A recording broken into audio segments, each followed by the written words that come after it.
உலக வரைபடத்தில் இல்லாத ஒரு நாட்டில் இருந்து ஒருத்தர் பாஸ்போர்ட்டோட ஏர்போர்ட்டுக்கு வந்தால் எப்படி இருக்கும்? அதை பார்க்க போகிறதுக்கு முன்னாடி இந்த வீடியோவை லைக் பண்ணி இந்த சேனலை ஒரு சப்ஸ்கிரைப் பண்ண மறக்காதீங்க.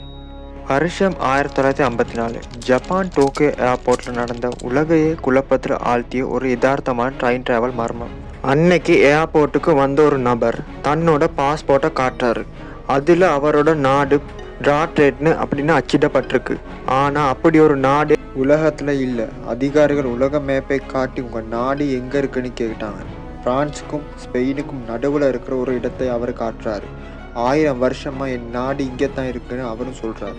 அதிர்ச்சியான அதிகாரிகள் அவரோட பாஸ்போர்ட் மற்றும் பிஸ்னஸ் கார்டுகளை வாங்கி வச்சுட்டு அவர் ஒரு ஹோட்டல் ரூமில் வைக்கிறாங்க. ரூமுக்கு வெளியே 2 போலீஸ் காவலுக்கு வைக்கிறாங்க. ஆனால் அடுத்த நாள் காலையில் கதவை திறந்து பார்த்தப்போ அங்கே ஒரு ட்விஸ்ட்டு. பலத்த பாதுகாப்பில் இருந்த அந்த நபர் ரூம்லேயும் இல்லை, அதிகாரிகள் வாங்கி வச்சு அவரோட பாஸ்போர்ட்டும் இல்லை. அப்படியே மாயமாக மறைஞ்சிட்டாரு. அவர் ரூம்லேருந்து தப்பிக்க வாய்ப்பே இல்லை. அவர் அறியாமலே வேறொரு உலகத்தில் இருந்தோ அல்லது கடந்த காலத்தில் இருந்தோ டைம் ஸ்கிப் ஆகி வந்திருக்கலாம்னு இன்றைக்கும் ஒரு தீராத மர்மமாக இருக்குது. இதை பற்றி நீங்கள் என்ன நினைக்கிறீங்கன்னு கமெண்ட்டில் சொல்லிட்டு போங்க.